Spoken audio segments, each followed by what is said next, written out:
Magandang hapon. Update na muna tayo sa lagay na ating panahon ngayong araw ng Linggo, April 7, 2024.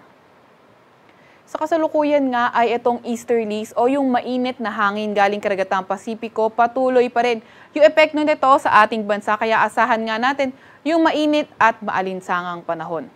Maliban naman dito sa easterlies, wala na tayong ibang weather system na minomonitor kaya asahan natin sa Metro Manila at sa ating buong kapuluan yung partly cloudy to cloudy skies, may mga tsansa ng mga localized thunderstorms. Yung ating mga kasamahan sa Regional Services Division maglalabas ng mga thunderstorm advisory, heavy rainfall warning o di kaya rainfall advisory kung kinakailangan. Sa kasalukuyan ay wala rin naman tayo na monitor na low pressure area man or bagyo sa loob or malapit sa ating Philippine Area of Responsibility.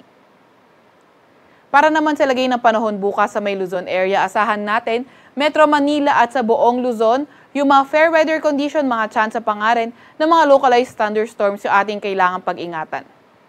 Agwat ang temperatura bukas sa Metro Manila, 24 to 34 degrees Celsius, 17 to 26 degrees Celsius sa may Baguio, 22 to 32 degrees Celsius sa may Tagaytay, 26 to 33 degrees Celsius sa may Lawag, 24 to 37 degrees Celsius sa may Tugigaraw at 25 to 32 degrees Celsius sa may Legazpi. Agwat naman ang temperatura dito sa may Puerto Princesa pati na rin sa may Calayan Island, 26 to 34 degrees Celsius. Para naman sa lagay ng panahon dito sa may Visayas at Mindanao area, asahan pa nga rin natin yung fair weather condition, may mga tsansa nga lang tayo ng mga localized thunderstorms na kailangan pag-ingatan. So ingat sa mga banta ng pagbaha at pagguho ng lupa kapag naging katamtaman hanggang sa paminsan-minsan malalakas yung mga pag-ulan. Agwat ang temperatura dito sa may Cebu, 26 to 32 degrees Celsius, sa Iloilo, Tacloban at Cagayan de Oro aabot ng 32 degrees Celsius yung maximum temperature. 26 to 33 degrees Celsius sa may Zamboanga at 24 to 33 degrees Celsius naman sa may Davao. Wala pa rin tayong nakataas na gale warning sa kahit na anong baybay ng ating bansa.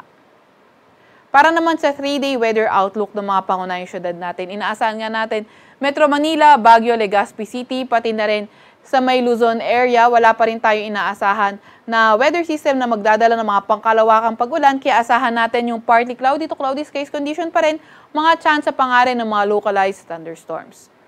Sa Metro Manila, yung maximum temperature maaaring umabot ng 35 degrees Celsius from Tuesday to Thursday, so ingat pa nga rin tayo kung lalabas tayo, ugaliing magdala ng tubig at payong. Sa Baguio City naman, agwat ang temperatura sa susunod na 3 araw, 16 to 26 degrees Celsius, at sa may Legazpi City ay 25 to 32 degrees Celsius. Sa mga pangunahing syudad naman sa may Visayas, Metro Cebu, Iloilo City, Tacloban City, pati na rin sa may Visayas, asahan pa rin natin fair weather conditions, may mga tsansa pa nga rin tayo ng mga localized thunderstorms. Agwat ang temperatura sa Metro Cebu, maglalaro mula 26 to 32 degrees Celsius. Dito naman sa may Iloilo City, posible umabot ng 33 degrees Celsius yung maximum temperature. At sa may Tacloban City, posible nga rin umabot ng 33 degrees Celsius yung maximum temperature. Para naman sa mga pangunahing syudad dito sa may Mindanao area, sa Metro Davao, Cagayan de Oro City, Zamboanga City, pati na rin sa may buong Mindanao area, dahil nga wala tayong nakita weather system na posible magdala ng mga pangmalawakang ulan, asahan pa nga rin natin yung partly cloudy to cloudy skies condition na may mga tsansa ng mga localized thunderstorms. Yung maximum temperature sa may Davao, posible umabot ng 33 degrees Celsius. Dito naman sa may Cagayan de Oro City, 25 to 32 degrees Celsius. Yung temperature range for the next 3 days at sa may Zamboanga City, posibleng umabot ng 34 degrees Celsius yung maximum temperature. Sa Kalakhang, Maynila, ang araw ay lulubog ng 6:09 ng gabi at sisikat bukas ng 5:48 ng umaga.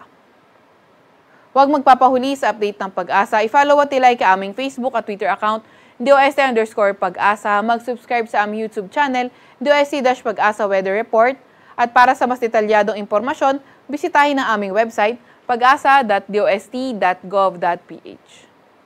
At yan naman po muna ang latest mula sa Weather Forecasting Center ng Pag-asa, Veronica C. Torres.